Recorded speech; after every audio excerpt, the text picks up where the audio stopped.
Welcome to the Coach Dave Love Podcast with NBA shooting coach Dave Love and your host, Matt Robertson. Exploring the cutting edge of evidence-based shooting development in basketball today. From shooting form to skill acquisition to shot metrics. This is the Coach Dave Love Podcast. Welcome to the Coach Dave Love Podcast. I am your host, Matt Robertson, and with me, as always, NBA shooting coach Dave Love. Dave, what's going on? Matthew, it's freaking hot in Calgary, and Americans are going to listen to me complain about this and think, "Oh, you poor baby." But you need to understand, Canada is not built for heat, or at least Western Canada, and a lot of houses don't have air conditioning. So when we have like a week straight of daytime highs of 95, Davey gets a little grumpy because Davey don't sleep so well. Like my time in Vegas was way easier because I knew I had a hotel room to go back to and get a good night's sleep, where my hotel room was set at a delicious 68 degrees. And now I have to do all the conversions for the rest of the world and say like daytime 17? Highs of 34 in Calgary for the last week or so, 34 Celsius. And I think we set our overnight thermostat to 17, but right now with no air conditioning, it's got to be up at like 28 at night. That's no bueno, Maddie. No bueno. When we did the renovation here about 6 years ago, my dad was selling all the HVAC stuff, so we got a really good unit.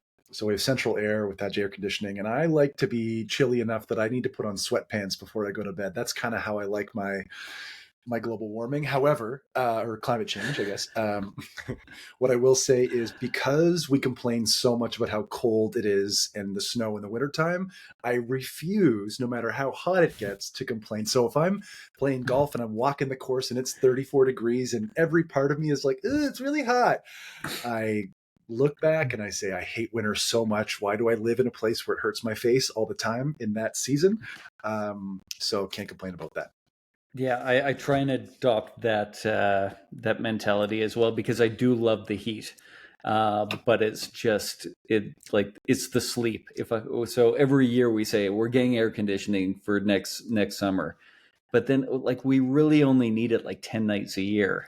But those 10 nights seem to be turning into 15 nights now, and maybe more. So anyhow, this is not the conversation that people are coming to tune into.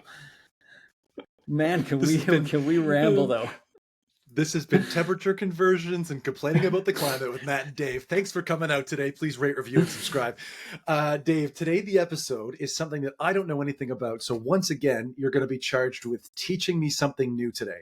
And before we start, I know you have a PSA for the people about keeping this concise if possible. Oh yeah, we always joke. I want to let these podcasts be what they are. And we have a loose plan going in, and I always say to you something like, hey, if this ends up being half of an hour, let's just roll with that. Let's not feel like we have to stretch it out, and then we get going. And we're at the 4-minute mark, and we're still talking about the weather. They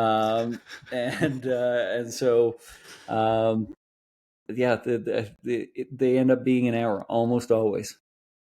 Dave, as you've often said, this is your world and we're all just living in it. Oh, wait, you've never said that? I freaking hate that expression.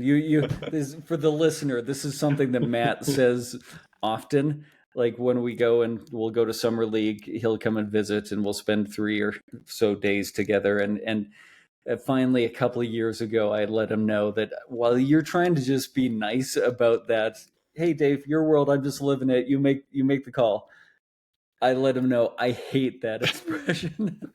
And so now it's become an ongoing joke that if Matt really wants to twist the knife, he'll throw that in and annoy me to no end.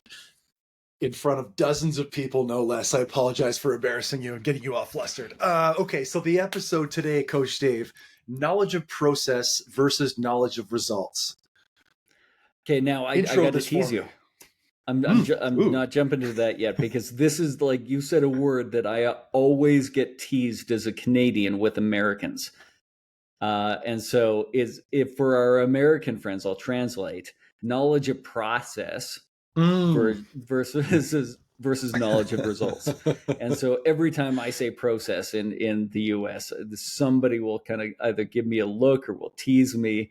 That's the word that slips out all the time, that gets a lot. So knowledge of process versus knowledge of results. And this kind of fits underneath the Q umbrella, but it's not, or I guess Qs would fit underneath this umbrella. But I think this is a really important concept for coaches to understand. Is basically, what are we directing players' attention towards in whatever setting we're in? And so, are we drawing their attention towards the results, or are we drawing their attention towards the process that will get the results? And there's advantages to both, and there's disadvantages to both, and ideal times for each, and times that you want to avoid all of them. So we're going to go through a lot of that in this podcast. Okay, so I still know very little about this. This is great. Really good job by you. No, just kidding. Let's start with knowledge of results, Dave. Kind of go through that with me and what that looks like. Help me understand. So knowledge of results is really just bringing attention or focus to the outcome of whatever it is you're doing. So this could be in the context that we often talk about shooting. This is probably most likely going to be, did the shot go in or not? It could also be things like, hey, what percentages are you shooting for the year? It's really the end result of whatever action is the knowledge of results that we're talking about here. Okay, so, oh, great shot. Oh, get it up. Oh, whatever the thing that you want to say, the idiom that you want to say based on the result of the thing. Well, I think a great example would be anytime we score a drill, we are giving attention to the outcome. Did it go in or not? Okay. And so if you say, hey, I want you to make 5 in a row, then you're bringing attention to, did the ball go in here or not? And so that's, I think, one of the most obvious ways that we kind of use within a practice the knowledge of results, like scoring drills. Okay, so let's talk about the process. What is knowledge of process? Now we're giving attention to the process that is hopefully going to improve the results, and so this will be things like giving feedback on shooting form or practice habits. Like, are you getting in the gym enough? Could you feel such an external cue, bringing attention to the way that they're executing the shot, or in our case, the process towards getting that result. Okay, no, that makes sense to me. That's like everything else beyond the result. How your feet were, what's your elbow doing, how did you miss? Like that's the basis of that kind of idea. Yeah, and I guess even how you miss might be knowledge of results. Is bringing enough. Attention. Yep. And so, and we have to make clear, like, these each have their time and place, which we're going to go into later on in the episode. So neither of them are wrong.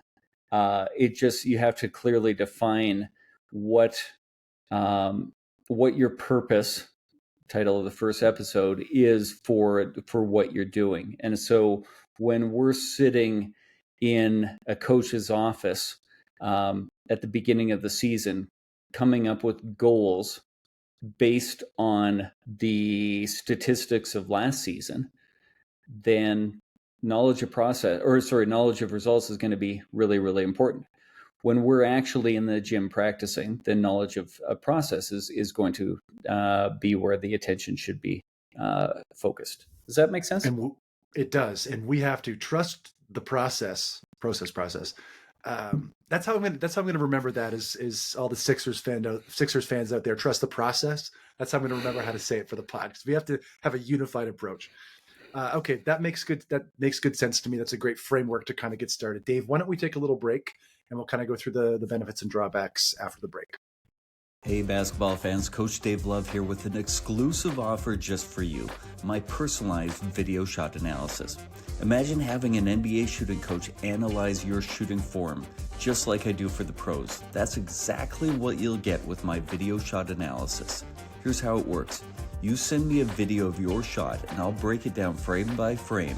I'll pinpoint your strengths and identify the areas of improvement and give you tailored advice to take your shot to the next level. You'll receive a comprehensive analysis designed just for you. Whether you're a beginner or an aspiring pro, my feedback will help you shoot with confidence and precision. It isn't just feedback, it's a game changer. With my video shot analysis, you're not just practicing, you're evolving, and every single shot counts. Ready to transform your game? Visit CoachDaveLove.com/store to learn more and get started. That's CoachDaveLove.com/store and look for video shot analysis. All right, Coach Dave, welcome back. We're going to do, as we often do on this podcast, when we come back from a break, we do an after timeout, an ATO. I'm going to put 24 up on the thought clock, and you're going to let me know what we talked about in the last segment. So in the introduction here, we defined what knowledge of process and knowledge of results mean. Knowledge of process, I always like to start with the results first. Knowledge of results are giving attention, directing players' attention towards the result of the action.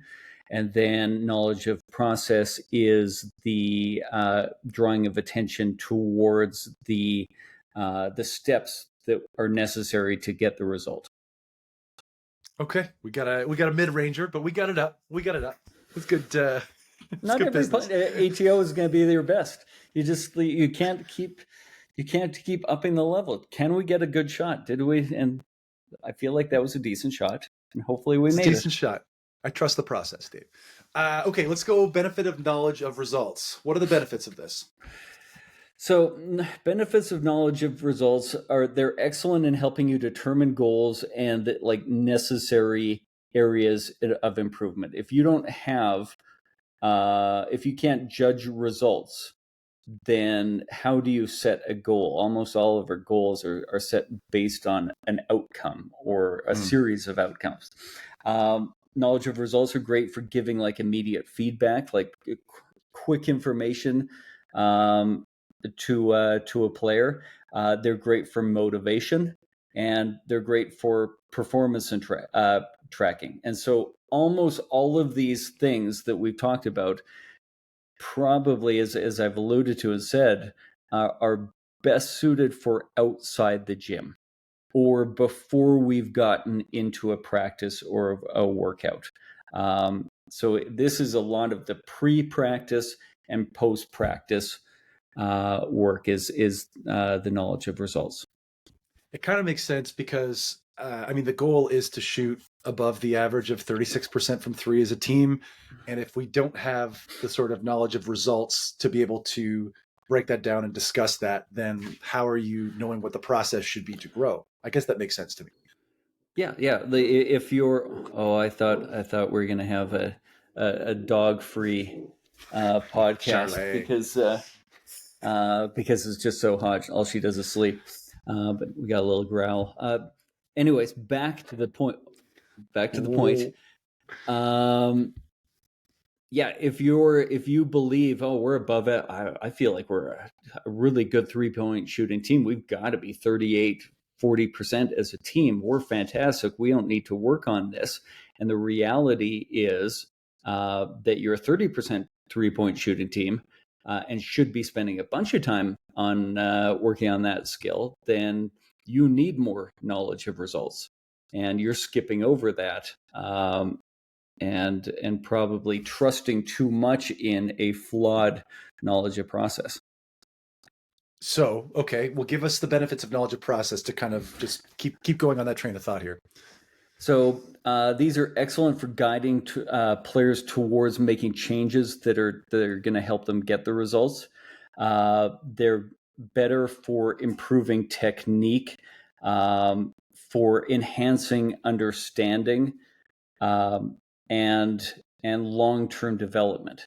So when you think of within a practice or practice goals, most of the attention that we should be getting or giving players should be directing them towards that knowledge of process, that we don't necessarily want to bring their attention to the outcomes on specific shots. We want to give more attention to what habits do we need to improve, how well did we execute those habits, knowing that in the long term improving them will get us results down the road.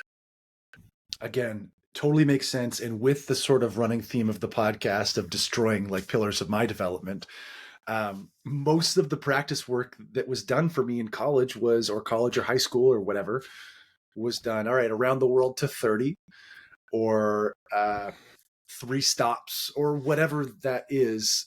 The outcome was always results driven rather than process driven.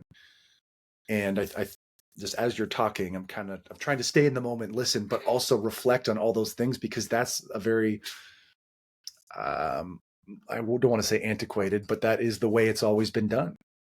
Yeah. And so here, let's kind of spend a second and think of like ways that this has been done for us in the past. And we'll probably circle back and on these later on in the episode. But you mentioned like, okay, you've got a target score for the shooting drill. Then all of the attention for you as the shooter is get that number.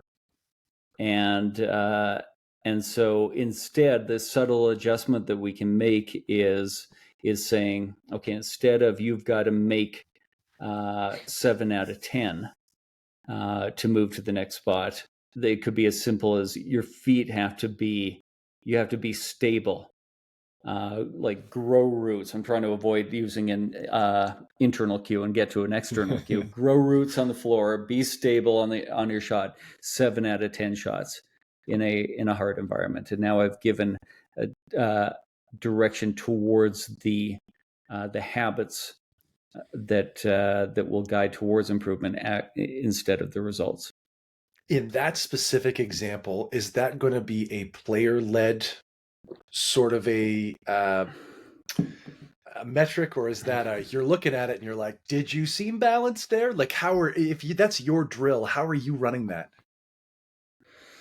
Great question and great insight on. Hopefully, it's all player-led, but we don't start there. Okay. We can't necessarily, with a player who is struggling and they don't know why, that can't be player-led. I can ask guided questions to lead them towards player-led, but they're probably going to need a fair amount of help. So what was your follow-up on that? So I just, if you are in that situation, how are you doing that? You did kind of answer it, that ideally be player-led, but then sort of you'll probably have to lead it to begin, and then as you gain relationship, as they get to know the purpose of the drills and what the habits they're working on, it should be closer to that end of the spectrum. Yeah, and I'll ask guided questions a lot, and I'll do things like, okay, so what's our goal here for this particular drill that we're doing, like these next 15 20 shots that we're going to take, what's our goal? And I might get a player who says like, I got to make 15, and in my head I'm thinking, well, that's not really what I meant. So I'll say, okay, great, that seems a reasonable number. What are we going to have to do well in order to make 15? I'll circle back with another question to get them out of the results driven idea and into the process. Okay, what do we have to do to be able to make 15, and hopefully turn their attention that way. For a competitive person, and I can attest to this, it's so much harder to frame it in a way that puts the emphasis on the process, because we're so results driven as competitive achievers, right? It's like, well, I gotta hit 20. It just, our brains like nice round numbers, and the like competitive person in me it's more readily drawn to that nice results based round number. Yeah, and I'll ask players as specifically as like, why are we here today? Like, are you going to be bragging in 2 years? Are you going to be bragging that on July 24th, the day we're recording this podcast, that you made 20 out of 30 shots in a meaningless Dave Love drill? Like, is that going to be something that's on your resume? Like, is that why we're here, is to put up the biggest number that we can? Or are we here to work on a skill that's going to help you win a game in March? And just like, again, bringing the attention back to the process, and usually the long term in the world that I'm living in, which is shooting development. Are those conversations that generally, I know you have great relationships with your players, but are those easier conversations to have now that you're X amount of years into your shooting coach journey, or are those still difficult where the player's like, oh, whatever, is there some defensiveness involved there sometimes? Oh, for sure. And especially with younger players, and especially when I was younger, like to your point, this has become a lot easier when I now have the confidence that I'm researched. I've seen people like you a lot. Like you as the player, I've been around quite a few of you, and I know that this works. And so the objections that I might have gotten, that I might have is acquiesced to, is that the right phrase, that I would have given into? Yes. In the past, where like they give a quantitative goal for the drill, I got to make X number. Young Dave may have just, okay, and now I understand, because most of those mistakes that we as coaches make, they're not out of defiance. They're usually out of like ignorance. And once most smart people get a little bit more information and have their chance to wrap their brain around it, they're happy to go with the better way. We just don't always know that the better way exists. So I like how you frame that, and we are going to move on with knowledge of process, knowledge of results here. But I do want to hang on that for a second, because when you initially say ignorance, the like proud coach in me feels a kind of way about that. And I know that you don't mean it in that way. You just like, we don't know that it's better. So for the people, to be the voice of the people, like stick with it, because to say we're ignorant of it is not like, oh, you're so ignorant. It's, oh, we literally just don't know, because this data isn't all that widespread and isn't all that mature in its, in its research, or maybe more than you think. Yeah, it hasn't made its way into enough, especially basketball coaching, that we've got people that are preaching this and have been for decades. But then we've got a lot of former players that have gone into coaching, and they're just coaching how they were coached, based on how that person was coached, and the evolution hasn't really caught up to that yet, which is totally fine. So thank you for pointing that out. What would have been a better word than ignorance? How should I phrase that? Oh, that's a good question. Why don't we take a quick break, and I'm going to think about that just for a second. Hey there, basketball fans. I'm NBA shooting coach Dave Love, and I've got exciting news just for you. Introducing my exclusive, free basketball shooting newsletter. It's packed with insights and techniques straight from the hardwood. Have you ever wondered how NBA players improve their shots? Or how you could get to the next level, whether you're a college player, a coach, or a budding youth player? My newsletter brings all this and more directly to your inbox. Each edition is a deep dive into the world of basketball shooting. I'll share some of the tips and ideas that I use with my NBA clients, tailored for every level of the game. But wait, there's more. Subscribers receive exclusive monthly discounts on my online products. From training videos to personalized coaching sessions, you'll get it all for a fraction of the price. And the best part of all, it's absolutely free to join. So what are you waiting for? Elevate your game and join a community of passionate players and coaches from around the globe. Signing up is easy. Just visit CoachDaveLove.com. All right, welcome back. Coach Dave actually can't think of a better word than ignorant. I think it's perfect, even though it has a negative connotation on its head. It's actually perfect for where I am in that kind of spectrum. Well, yeah, and to your point, just like don't read the negativity into it. Like that's where we are. That you start off by not knowing something, and then one day you're taught it, and before that moment, I guess unaware. Is that better? That's kind of better. The same thing. So that's how I think that's how knowledge works. I was listening to a podcast and they were talking about somebody said something and the other person was like, "Oh, I'm sorry, I didn't know that." And the guest said, "That's how knowing people works. You didn't know that about me, and now you know." And I was like, "Oh, that's a really good example." Love it. So you're unaware. That's how knowledge works. So Coach Dave, this is an after timeout. Let's put 24 up on the thought clock. And we're going to talk about how that last segment went. So I want you to understand that knowledge of results are excellent for outside the gym, for planning what you want to work on and what you want to be doing and why. And once you're in the gym, I would focus more on knowledge of process, depending on which country you live in, to guide a player's attention towards the things that will help them get the results in time. I was worried that the thought clock was ticking down, and so I got into a bit of a panic and took a bad shot there at the end. I thought you hit the extra swing. A rush shot. I thought we hit the extra swing there. He had to rush it from the corner, but he got a good look. So I know we kind of breezed by a couple of things there, but can we talk about the drawbacks really quickly of both of these things?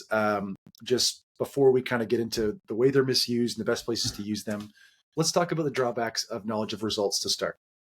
Yeah, drawbacks are this neglects technique that a player who might be working on their shooting form in a practice, working on a particular habit, if you give attention or draw their attention towards getting the result, they can't please. They can't win both battles. So if you're saying, hey, if your implication as a coach is the results here today on this shot matter, they're going to do what they're comfortable with trying to get the result. If you can draw, actually, I guess we're going to get to that a little bit later, so I'll save that. So we neglect technique and we focus too much on the outcome. It tends to be short-term focus, like this shot that you're going to shoot right now, this drill that we're doing, this workout. And usually our development goals are far longer term than this shot, this drill, this workout. And then the pressure anxiety that could potentially come along with this, that players feel the anxiety of, I now must get a result, when maybe that isn't the important thing in that moment, but the words that we use have made it seem like it is the most important thing. That is powerful stuff. And it sort of runs contradictory to another idea we've sort of praised on this pod. But in the episode that we did with Coleman Ayers, he talked about microdosing pressure.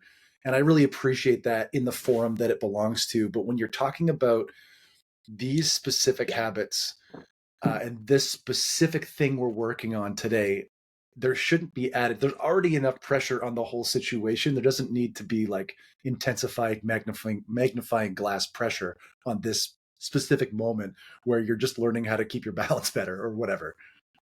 Yeah. Sometimes we're trying to simulate the anxiety.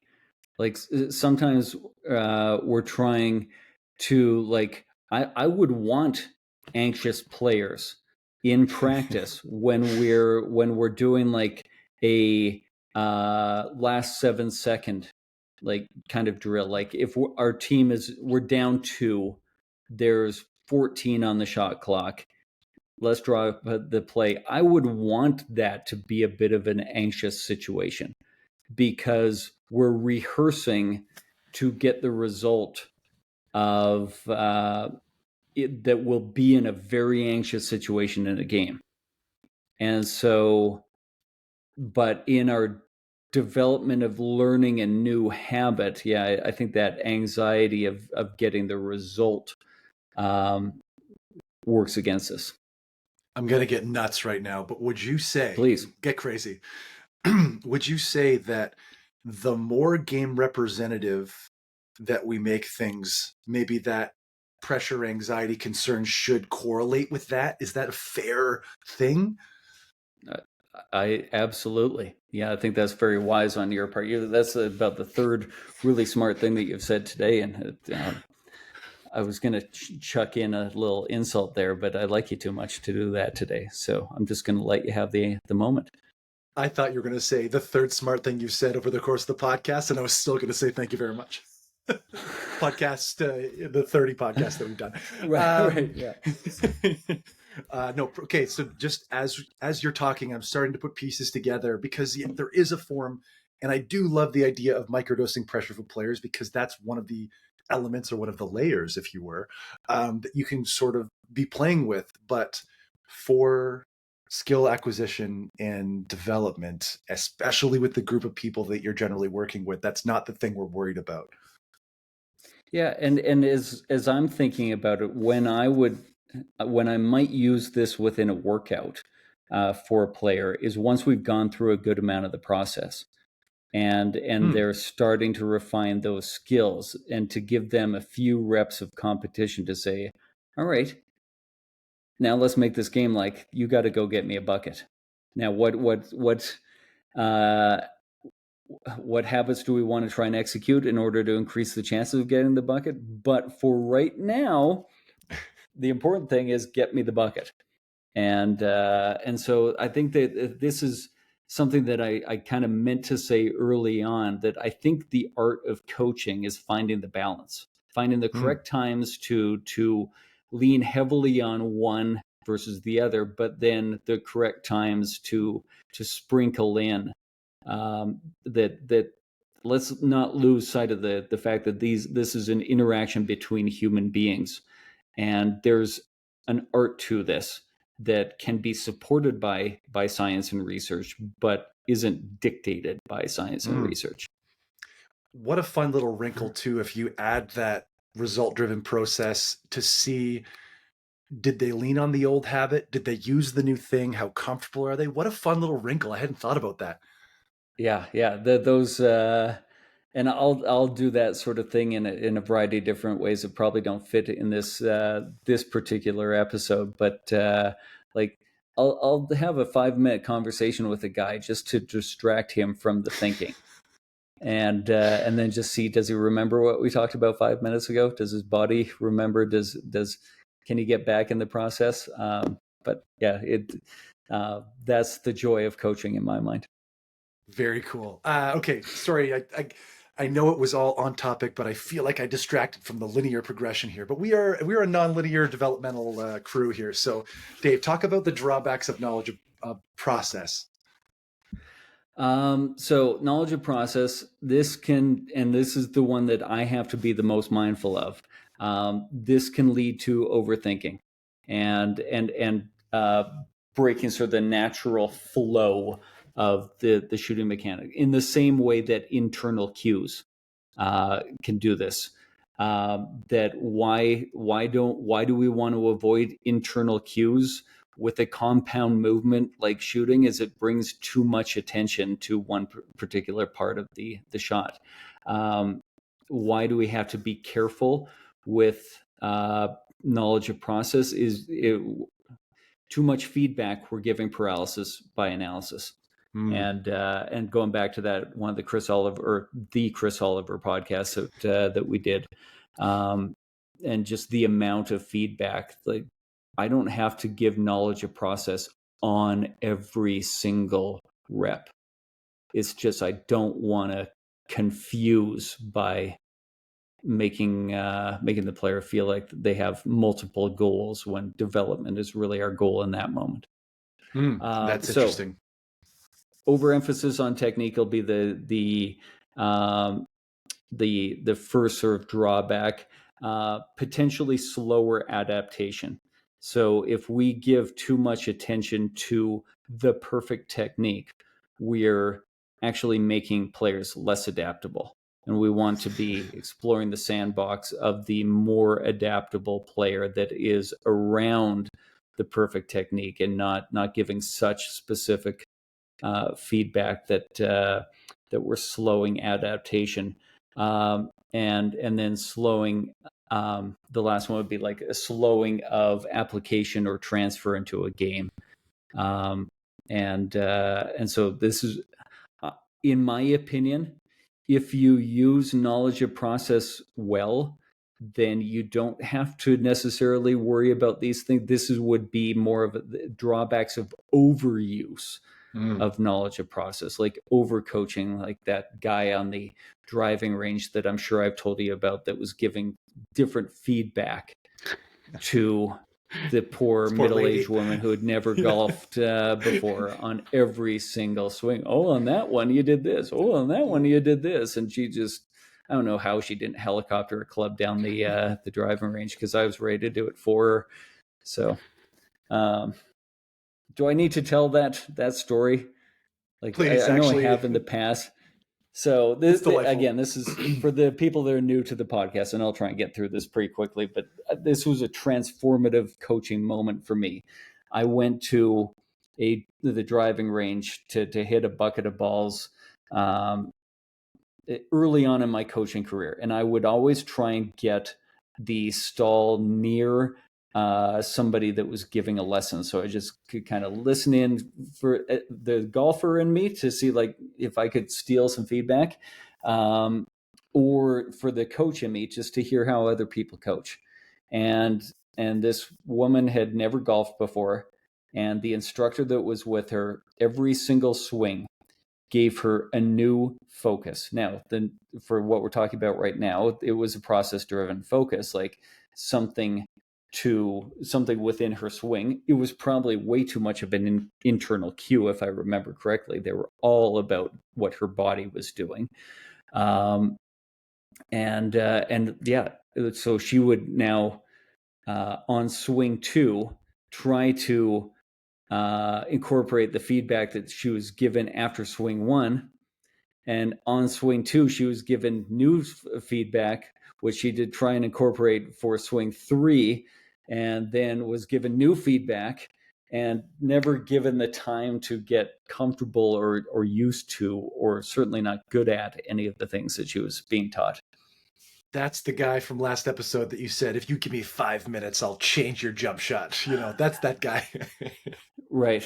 And so the moment for me as a coach was I looked at it or listened to it thinking, oh my God, like I'm being given anxiety from your lesson. I can't imagine how she would feel in this moment. And I thought, I have to shut up and let players just digest. And I have to be very clear about just what's the most important thing here. And we do that all the time. I've been around a coach that would do a shooting workout and would say a version of, no, you got to swish it. No, you got to swish it on every shot. Well, do you want me to build the new habit, or do you want me to swish it? Because like that ends up being the chaos that we create in a player's mind. What's the one most important thing? Or is you're gonna love this. Everybody's gonna think I'm so weird. You're gonna crack up. As the dude said on The Bachelorette last night, that my wife and I were watching, and he said it multiple times. I thought of you. Said it multiple times. Let the main thing be the main thing.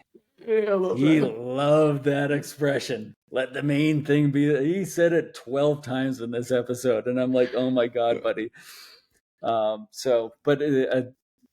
let the main the thing main be the main thing. thing. You just don't have to say it over and over and over again. Doesn't take away any of the validity of the idea. Just stop yelling it at me.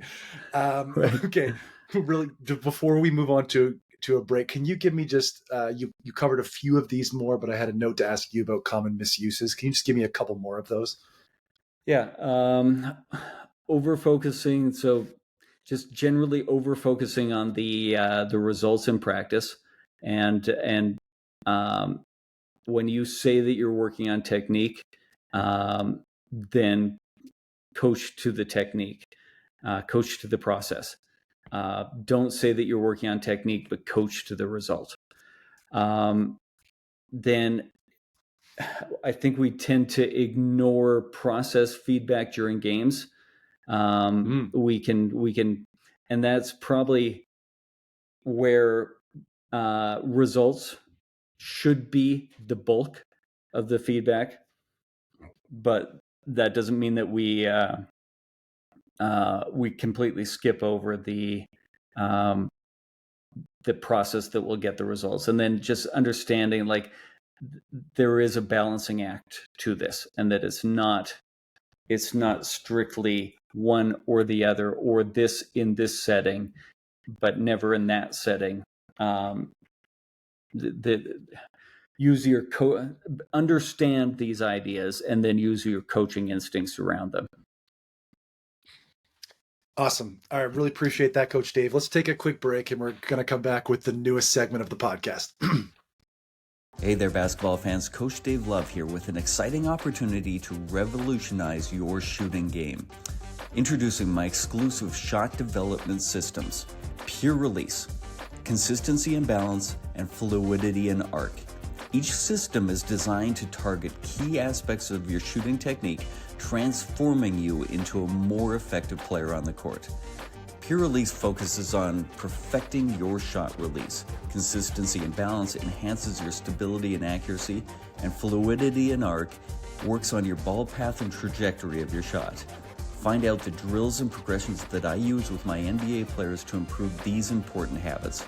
Can't decide which one to choose? No worries, grab the bundle and get all three systems at a fantastic value. It's a complete package to elevate every part of your shooting game. And there's a special deal for all my podcast listeners. Use the promo code PODCAST20 at checkout to save 20% on any of the shot development systems. Don't miss this chance to train like the pros. Visit CoachDaveLove.com/store and take your first step towards shooting success. That's CoachDaveLove.com/store. All right, welcome back. Before we get to the newest segment, Coach Dave, last after time out of the episode, 24 up on the thought clock. We're playing FIBA rules only. Let's get a good shot here. What did we talk about in the last segment? What I really want you to get out of the last segment is the drawbacks of knowledge of results will be, you're going to be pulling attention away from technique. And so if your goal is technique, do not cue to the results. And then the potential drawback of knowledge of process in a practice environment would be the over-coaching or over-emphasis and just giving too much feedback around that. That would be the two bullet points I really want coaches to understand from the last segment. Absolutely crushed it. Got a look, wide open look, kick to the opposite corner, bang a three. We all run into the court, get a dub. Let's go. Coach Dave, it is time for my favorite new segment, the only new segment or gimmick or shtick or whatever you want to say. It's called Hammer Action. And this is where we hammer home actionable intel that you can take from this episode directly to your practices. Coach Dave, give me the most practical takeaways from today's episode for coaches, and don't disappoint me, please. This is a lot of pressure now. Hammer action actually gives me a little stress. I like it. Because putting a bow on things is not always my strong suit. And I Really? I feel like I need to be repetitive through the episode to kind of like say things in different ways so that I make sure it not resonates not just with Matt, who I'm talking to in this moment, but the other people are listening later that might not have Matt's brain. Probably don't. Anyhow, this is me delaying. So hammer action. What do I want people? How can they actionably before you start a practice or a workout? Use past results to determine where you need to direct your coaching attention. Okay. Even before you start the actual activity of practice, communicate to players what you're going to be working on and use knowledge of results to support your argument. We're going to be working on this because we are, as a group, not doing this particularly well, or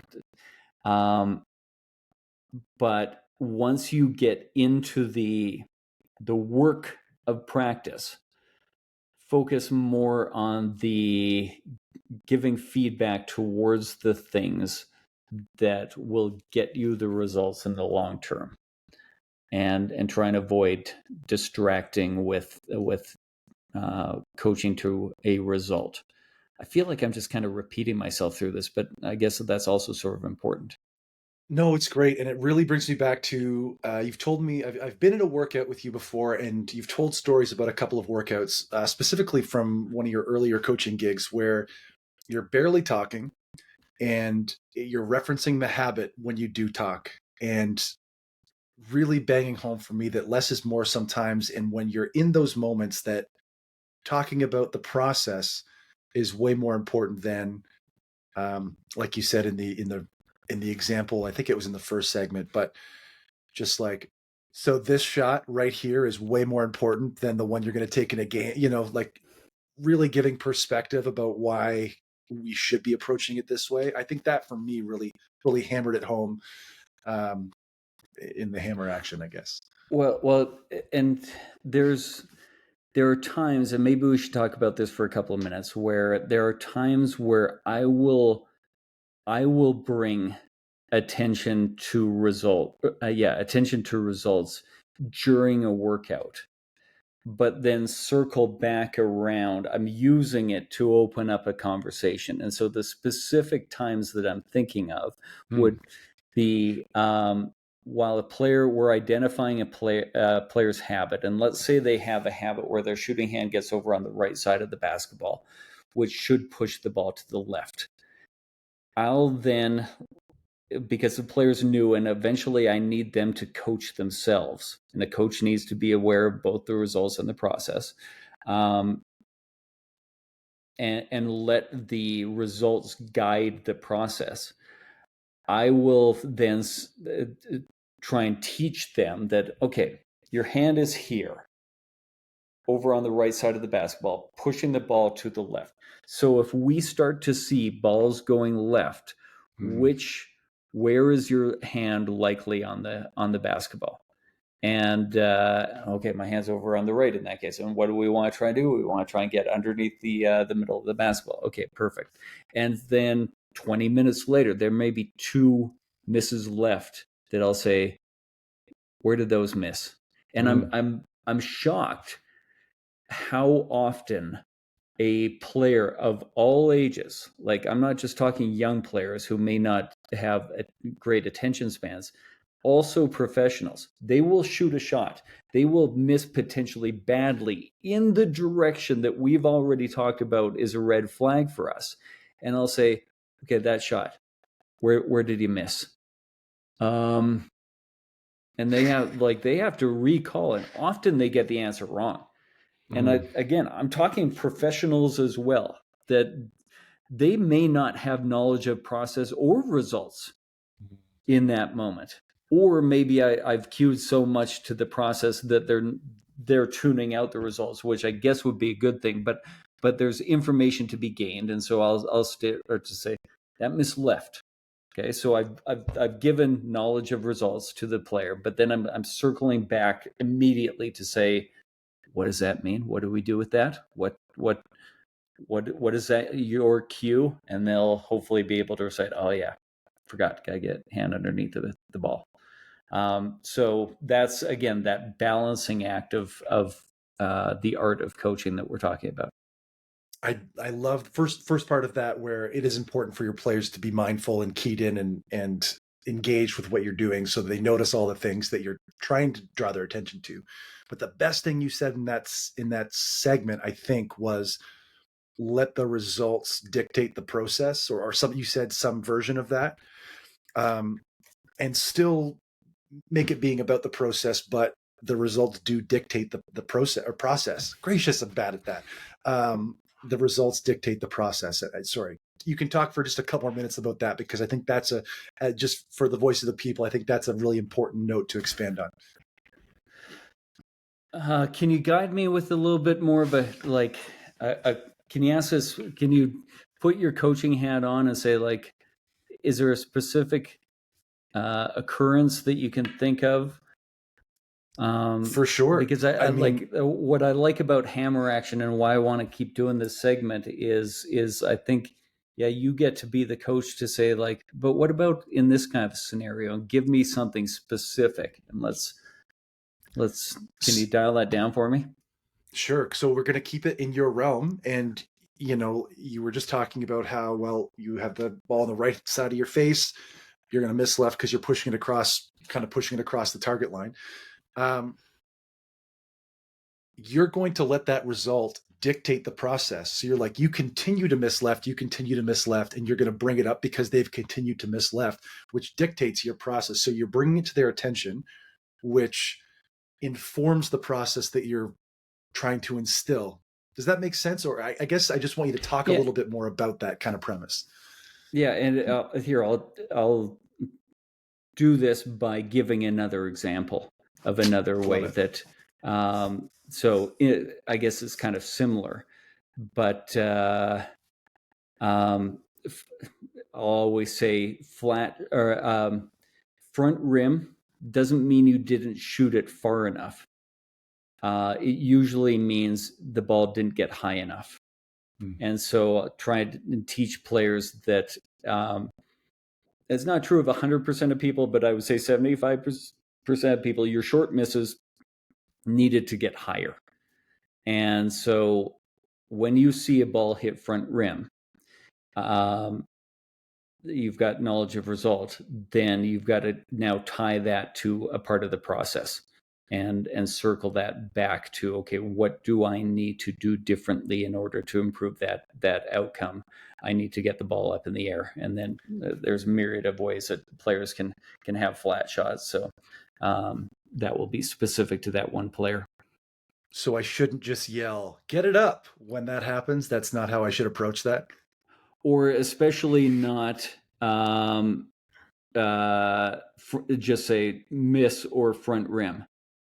At least with get it up, you're giving a clue to what needs to change in the process to improve the result. But there's all kinds of ways that I watch this get messed up, even at high level, even at the highest level of coaching, that just cueing to, and unintentionally so. Let's finish with this.